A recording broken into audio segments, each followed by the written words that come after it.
Okay, so we're back. There's our system of two equations we came up with on the last screen. It says here, I choose to eliminate z. It looks like it'd be easier work.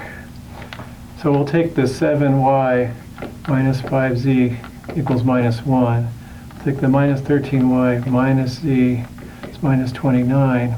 Multiply this bottom one by minus 5. Leave the top one alone. So get 7y minus 5z is minus 1. Why do you use minus 5? Because minus 5 times minus z is plus 5, but we'll add them to get 0. 5 times 13 is 65, so that's minus 5 times minus 13 is still 65. 65y plus 5z. And then I've got minus 5 times minus 29. Minus 5 times minus 30 would be 150. So what do we get?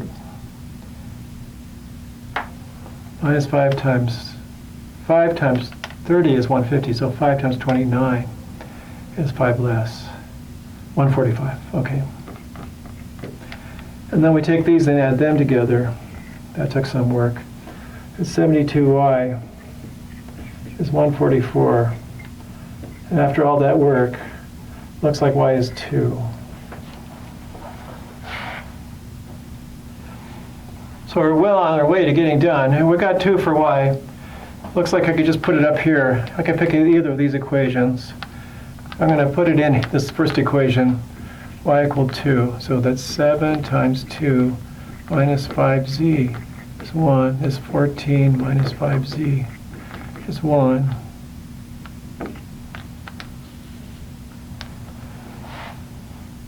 Put 2 in there. Okay. Is minus 1. I knew something was off here. We're safe. Okay. So minus 5z is minus 15. Z equals 3. We're not done. So there's the y and z that resulted from this system here. Let's not forget about x.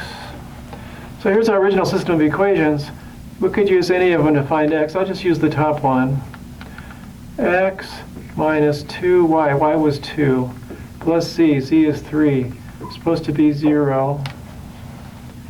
And that's x minus 4 plus 3 is 0. It says x minus 1 is 0, is 0. So x is 1. Oh my. And I guess as long as I've got the space right here, we'll check. When I do this myself, and I get x, y, and z values, I'm kind of hesitant to check it because it's so easy to make a mistake. Along the way, everything looks like it's fine. I did my elimination, but if you make a mistake somewhere, you still get numbers, you still can get answers, you still get a third number. But then you try to plug it into the other two equations, and bad stuff happens, and you have to go back and check your work. And if you're like me, when I make a mistake, it's really hard for me to find it. I'll keep making that same mistake over and over again. It just happens. So we're just crossing our fingers now, and maybe a small prayer should be said to make sure we're all right. I happen to know it works. I have the answer here in front of me, so we're all good. But we'll just check it anyway. So the solution set looks like 1 for x, 2 for y, and 3 for z. Okay, so we'll put that in those equations. 1 for x, 2 for y, 3 for z, 2 for y. That scared me now. 2 times 2 like that, plus 3 is supposed to be 0. That's 4 minus 4, it checks. 3x, 3 times 1, plus y is 2. Minus 2 times z is 3. Oh, sad things happen.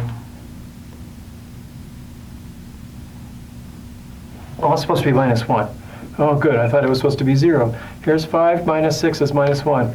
Indeed. And then 2x plus 5y minus z is 3. It's supposed to be 9. So that's 10, 12 minus 3 is 9. Yay. We did it, we did it, we did it. happy days in 3 equations, 3 unknown land. We'll be back with another example in a minute. Maybe things will go a little bit differently. We have to find a situation where this is the one solution case. So the 3 planes, they intersect in just 1 point. We'll see what happens when that's not exactly how things play out in the next example. Have a feeling? And I'll be back with that so you can just see how things can not, this is the usual thing that happens. You get 3 equations, and if you're careful, you get 3 solutions, and if you're careful, they will all check out in all 3 equations, then you know you're good. But let's look at something a little more unusual that can happen, and we'll do that in the next slide.